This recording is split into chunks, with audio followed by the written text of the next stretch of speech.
Please welcome the Kalookalike of Vice Ganda, Daniela Diva, and the Kalookalike of Songbird, Richie Velasquez, Sir G!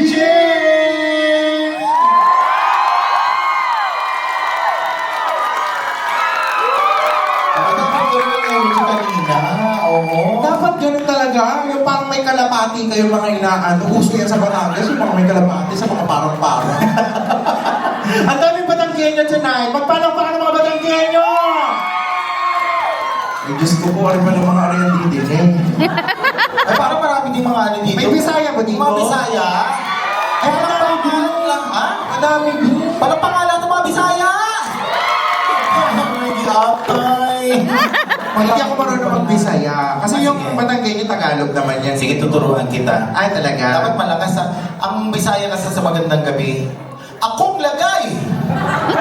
Akong lagay! Gidanlak! Gidanlak! O, ganon. Idiretso mo, akong lagay, gidanlak! Akong lagay gidanlak! Parang mali na po. Magandang gabi yun sa Bisaya. Oo.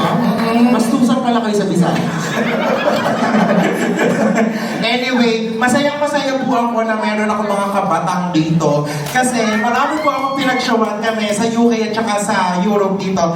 Iilan lang po ang mga Batanggenyo. Pero ngayon, Diyos ko, magparamdam kayo.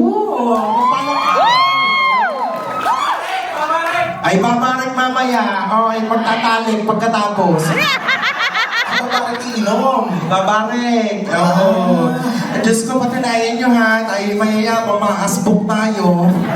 Alam nyo yan, sa atin lang nagaganap yung kasalan na lagi may baisanan. Wala sa iba niyan. Yung the night before ng kasal, yung mga magpapatay baboy, Agad yung mga ba? dinuguan, tapos sasayaw yung mag-asawa, sasabitan ng mga, may ganun sa inyo. O meron. Wala, patayan lang sa inyo, di ba? My God. sorry. Oh, sorry.